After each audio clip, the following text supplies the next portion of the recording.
역대하 31장 7절 이하 19절까지 제가 빠르게 봉독해 드리겠습니다. 셋째 달에 그 더미들을 쌓기 시작하여 일곱째 달에 마친지라. 히스기야와 방백들이 와서 쌓인 더미들을 보고 여호와를 송축하고 그의 백성 이스라엘을 위하여 축복하니라. 히스기야가 그 더미들에 대하여 칠사람들과 레위 사람들에게 물으니 사독의 족속 대제사장 아사랴가 그에게 대답하여 이르되 백성의 예물을 여호와의 전에 드리기 시작함으로부터 우리가 만족하게 먹었으나 남은 것이 많으니 이는 여호와께서 그의 백성에게 복을 주셨습니다. 그 남은 것이 이렇게 많이 쌓였나이다. 그때에 히스기야가 명령하여 여호와의 전 안에 방들을 준비하라 하므로 그렇게 준비하고 성심으로 그 예물과 11조와 구별한 물건들을 갖다 두고 레위 사람 고나냐가 그 일의 책임자가 되고 그의 아우 시므이는 부책임자가 되며 여이알과 아사시야와 나핫과 아사헬과 여리못과 요사밧과 엘리알과 이스마키아와 마핫과 분하야는 고나냐와 그의 아우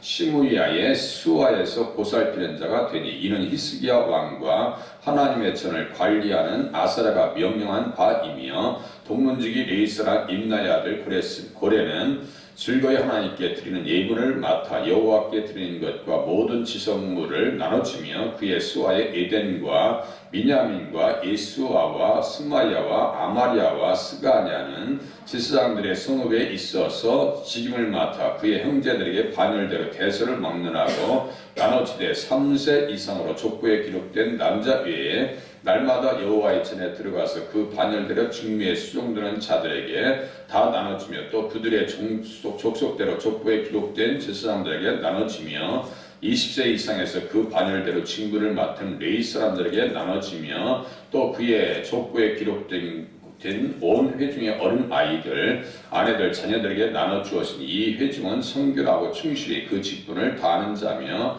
각 성읍에서 등록된 사람이 있어 성읍 가까운 들에 사는 아론 자손 제사장들에게도 나눠주되 제사장들의 모든 남자와 족보에 기록된 레위 사람들에게 나눠주었더라. 아멘.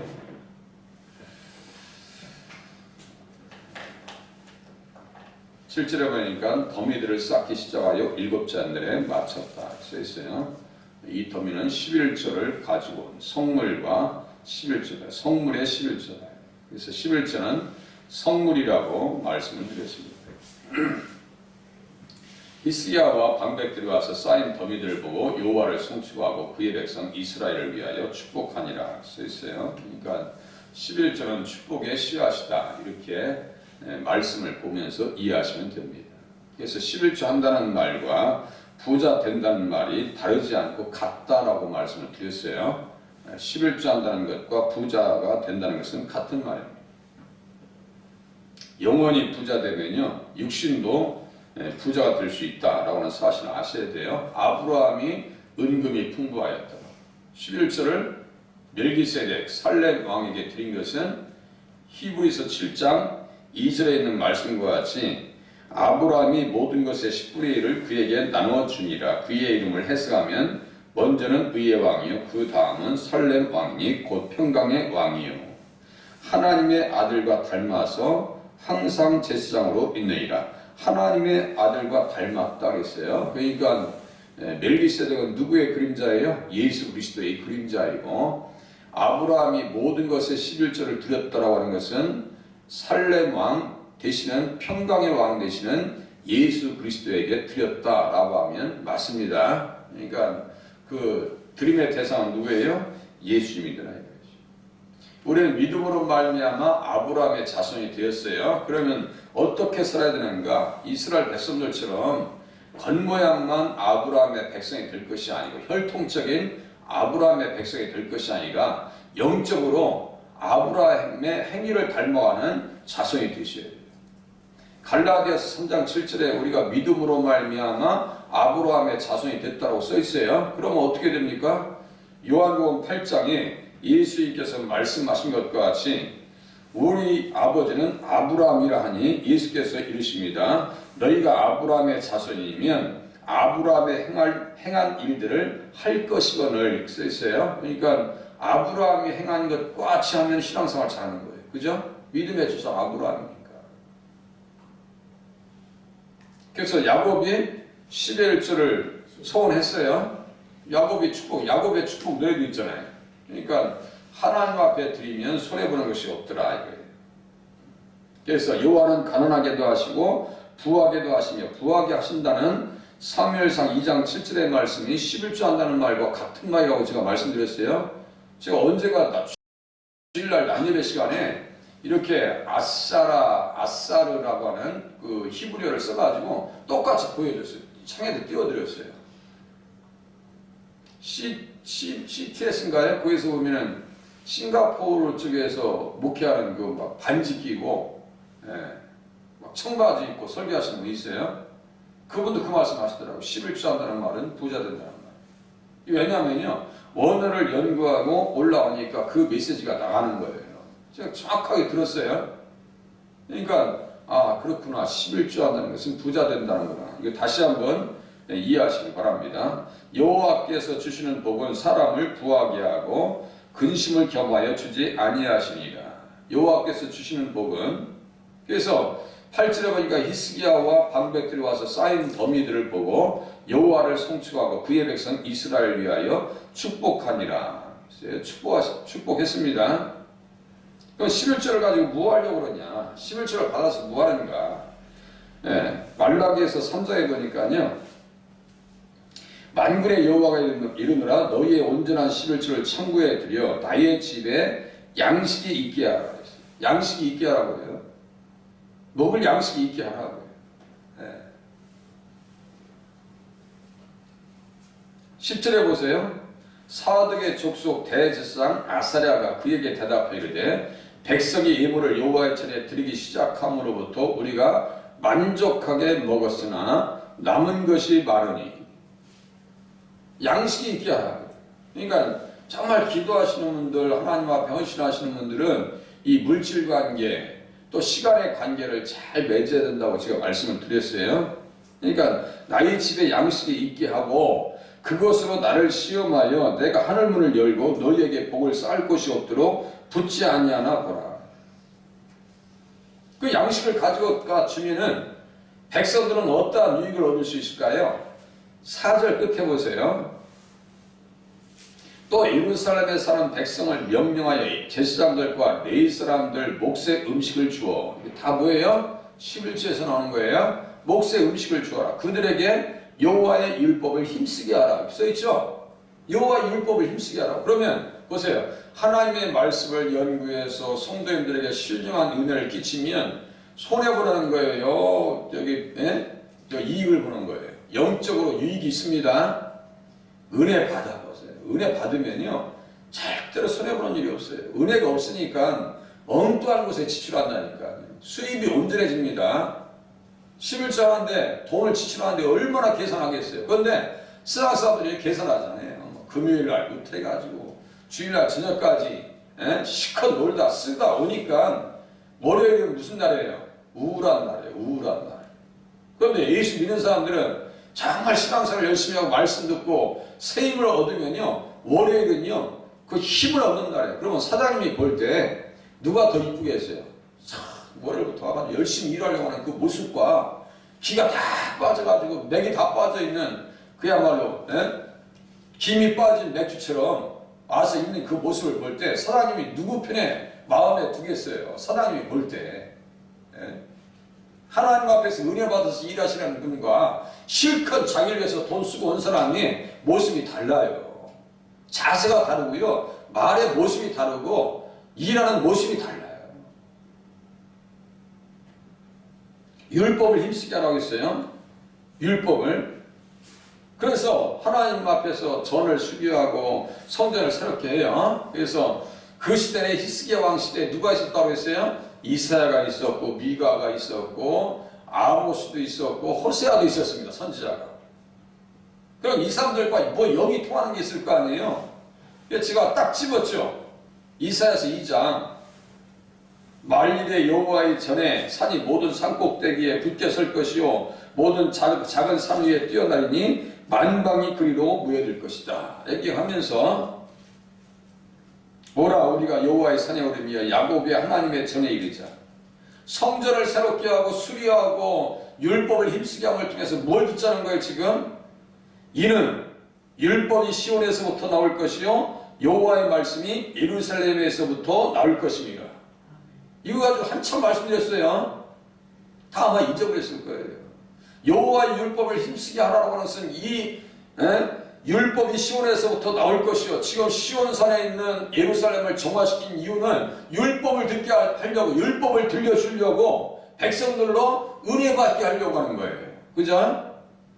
11조가 똑같아요. 왜 하나님 앞에 헌물해야 되고 헌신해야 되는 거예요? 하나님의 말씀을 듣기 위한 겁니다. 감사한 것은 제가 말씀에 전념할 수 있는 그런 시스템을 허락해 주셔서 너무너무 감사한 거고요. 네. 정말 지치도록 말씀 앞에 붙들려 있어요. 지치도록 말씀 앞에 붙들려 있습니다. 제가 어디 막 돌아다니는 거 좋아하지 않잖아요. 성경 연구 모임 외에는요, 웬만하면 한가합니다. 웬만하면.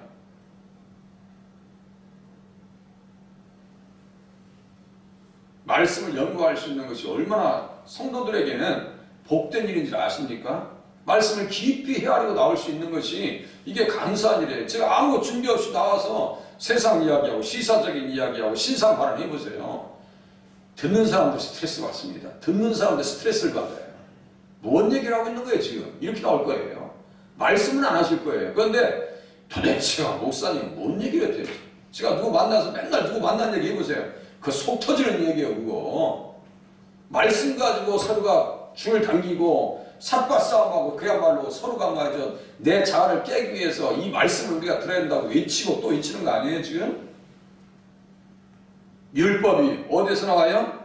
시온에서부터 나올 것이요 여호와의 말씀이 예루살렘에서부터 나올 것입니다. 말씀이 율법이네요. 율법을 힘쓰게 하라고요. 그 율법이 정확하게 또 어디 써 있냐면요. 이사야서 42장 4절 한번 펴보세요. 이사야서 42장 4절. 이사야서 42장 4절. 아, 하나님 앞에 헌물함을 통해서 드려지는 일이 있구나. 이사야서 42장 4절이요. 성경책 2개 갖다 놓고 나쁘지 않아요. 네, 새벽에 2개 갖다 놓고 봐도 괜찮아요. 네. 이 종의 노래입니다. 주의 종이라고 써놨죠? 이게 종의 노래예요. 아주 유명한 종의 노래입니다. 그 종의 노래에서 상한 갈대를 꺾지 아니하며 우리 기도할 때도 많이 인용하죠. 상한 갈대를 꺾지 아니하며 3절 꺼져가는 등불을도 끄지 아니하시는 주님 이렇게 외치지 않아요? 진실로 정의를 시행할 것이며 그는 쇠하지 아니하며 낙담하지 아니하고 세상에 정의를 세우기에 이르리니 성들이 그 교훈을 앙망하리라. 교훈이 뭐예요? 아까 율법을 힘쓰게 하라라고 했던 4절에 기록되어 있는 음식을 그들에게 주어서 여호와의 율법을 힘쓰게 하라라고 할 때 이 교훈과 율법이 똑같은 말이에요. 번역만 달라요 지금. 토라입니다. 토라예요. 그럼 여기에서 지금 뭐 성경책에 잘 안 써 있을 거예요. 이 말씀이 어디에 써 있느냐면요. 마태복음 12장 21절에 아마 써 있는 성경책에 있으면 이 마태복음 12장 21절 써놓고 가시면 더 좋아요. 마태복음 12장 21절. 그럼 교훈을 지금 무엇으로 바꿨을까요? 거기에는 이름으로 바꿨어요. 이방 섬들을 또 이방인들을 바꿨어요. 섬들을 이방인들을 바꿨어요. 그러니까 해석을 이렇게 다양하게 해놓고 제가 말씀드리는 것은 원어를 연구한다는 것은요. 그냥 이 뭐예요? 내용을 풍성하게 만드는 거예요. 햇빛을 스펙트럼에 딱 통과시키면요. 7색깔 무지개가 나오죠. 제가 자꾸 토라니 뭐 이런 원어를 갖다 얘기하는 것은 아싸르 부자 된다, 11조 한다, 이 다 같이 얘기하는 것은요. 의미를 풍성하게 하기 위한 하나의 방법입니다. 절대 하나로 멈춰있질 않아요. 성경은 자꾸 의미가 이렇게 확장되어져요. 어떻게 해요? 그리스도 안에서. 그러니까 결국 이렇게 율법이 이제 이름으로 됐네요. 그 마태복음 12장 21절에 보니까 상한 갈대를 꺾지 아니하면 20절 21절에 꺼져가는 심지를 끄지 아니하기를 심판하여 이길 때까지 하리니 또한 이방들이 그 이름을 바라리라 함을 이루게 하시리라. 이게 이사야서 42장 3절과 4절의 말씀을 제가 읽어드린 거예요. 그러니까 우리는 이방 사람들이에요. 그 이름을 바라리라. 그러니까 복음이 뭐예요? 마가복음 1장 1절에 보니까 하나님의 아들 예수 그리스도의 복음의 시작이라고 써있어요. 그러니까 예수가 복음이라고요. 예수가 복음이에요. 율법을 이름으로 썼네요. 그 이름은 누구예요? 예수님이죠. 그러니까 여호와의 율법을 힘쓰게 하는 것은 예수 잘 듣게 하라고, 하나님의 말씀을 듣게 하라고, 예수 만나게 하라고 이거예요. 왜 우리가 헌신해야 되는 거예요? 왜 우리가 청소하고 하나님 앞에 이 새벽부터 나오셔서 기도하셔야 되냐고요? 하나님의 말씀을 듣고 그 말씀에 힘을 얻어서 하나님 앞에 바로 살려고 그러는 거예요. 바로 살려고요. 내 죄의 권세 깨뜨려 그 결박 푸시고, 지금 아하스왕이 다 망쳐놓은 거 아니에요? 지금 히스기야 시대에 다 망쳐놨어요. 다 망쳐놨어요. 그런 인생이 없어요. 네? 그 죄의 결박, 흉한 결박에서 자유하려고 지금 히스기야가 예물을 드리라고 하고 하나님 앞에 성전을 힘쓰게 하고 정결하게 하고 그런 거 아니에요? 누구 만나려고요? 예수 만나서 어떻게 하려고요? 승리하려고, 살려고. 그죠? 예수 만나면 삽니다. 예수 만나면 사. 예수 만나야 산다고요. 나의 의는 믿음으로 말미암아 살리라 할 때 그 산다는 것은 뭐예요? 예수 믿어야 사는 거예요. 다른 게 아니에요. 그런 것들이, 이런 말씀들이 다 이제 모아져요. 그래서 율법은 복음이다. 제가 말씀드리죠? 율법은 복음이다. 제가 자주 말씀드려요. 그럼 율법이 어떻게 복음이냐? 갈라디아서 3장 또 펴보세요. 갈라디아서 3장. 갈라디아서 3장, 갈라디아서 3장이 말이죠. 구약의 정보들을 얼마나 많이 주는지 몰라요. 갈라디아서 3장. 율법이 복음인가 아닌가 보세요. 어제 또 줄쳐놨었어요. 갈라디아서 3장.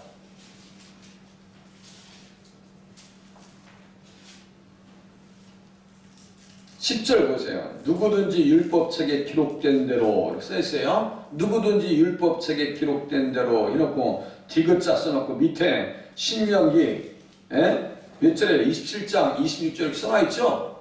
이게 복음인지 아닌지 보세요. 이게 율법이에요. 지금 율법입니다. 신명기 27장 26절 누구든지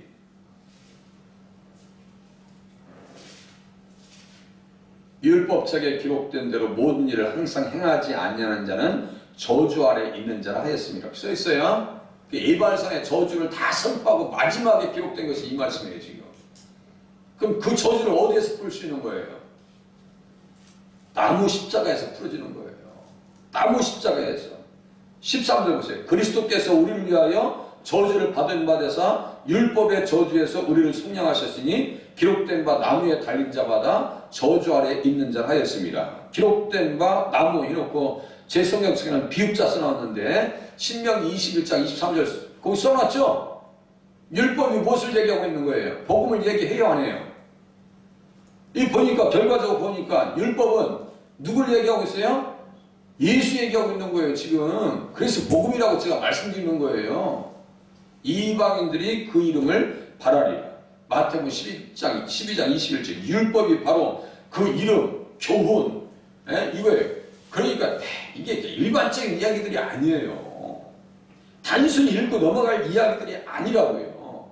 이것을 믿음의 법이라, 율법을 믿음의 법이다 라고 로마서 3장 27절에 또 얘기합니다. 그러니까 제가 이 몸부림치면서 연구한 그 주석가들을 만나고 지금 나왔을 거 아니에요. 주석가들의 이야기를 제가 참고하고 다 확인하고 원서를 확인하고 지금 올라올 거 아니겠어요 지금. 새벽에 오시려고 일찍 일어나셨죠? 저는 3시 전후에 일어납니다. 전에 일어납니다. 3시 이후에 일어나는 게 거의 없어요. 3시 전에 일어나요.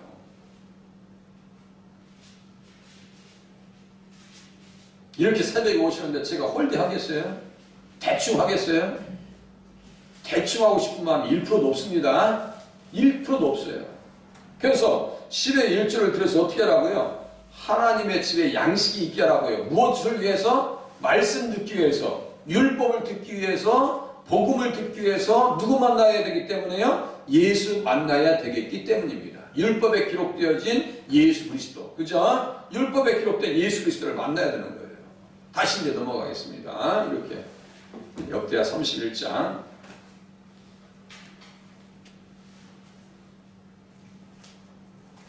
10절 보세요. 남은 것이 많으니 먹었으나 남은 것이 많으니 이는 여호와께서 그의 백성에게 복을 주셨습니다. 복을 주셨어요? 안 주셨어요? 복 주셨어요. 남은 것이 이렇게 많이 쌓였나요?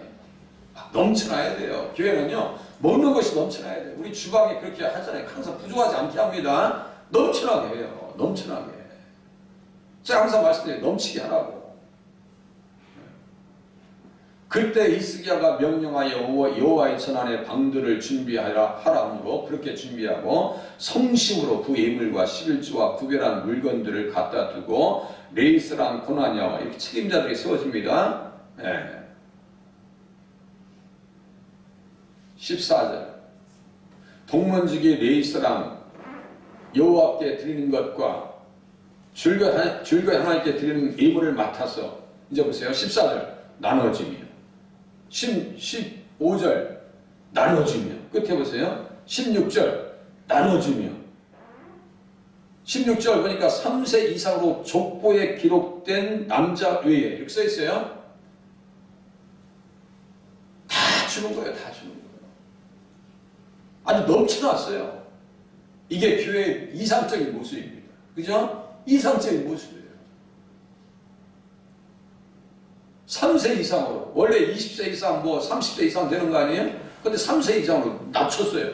넘친다는 거예요. 은혜가 얼마나 넘쳐요? 또 17절 반열대로 직무를 맡은 레위 사람들에게 나눠주며 18절도 나눠주었으니 써있죠? 19절도 뭐예요? 나눠주었더라. 이것이 은혜입니다. 그죠? 이것이 은혜라고요. 뭐가 필요해요? 뭐에 쓰는데? 그냥 다 지출할 때 다 지출하고 쓸 때 마음껏 쓰고 우리가 결산보고 하면서 저기 기도시키니까 쓸 때 다 쓰고 넉넉하게 지출할 수 있게 해줘서 감사하다고 이렇게 기도하시더만요. 그러니까요 감사한 거예요. 예수를 만나야지 은혜 가운데 세워져야지 하나님 앞에 충성 다한다니까요. 절대로 손해보는 일이 없어요. 은혜 받아서 손해보는 일이 없어요. 은혜 받아서 손해볼 일이 없다니까요. 그걸 가지고 어떻게 하냐 이거예요. 회막에서 쓰는 일에 갚게 하라. 성경에 써 있어요. 회막에서 쓰는 일에 갚게 해라. 이렇게 성경에 써 있어요. 그거 11조 가지고 뭐 할 거냐?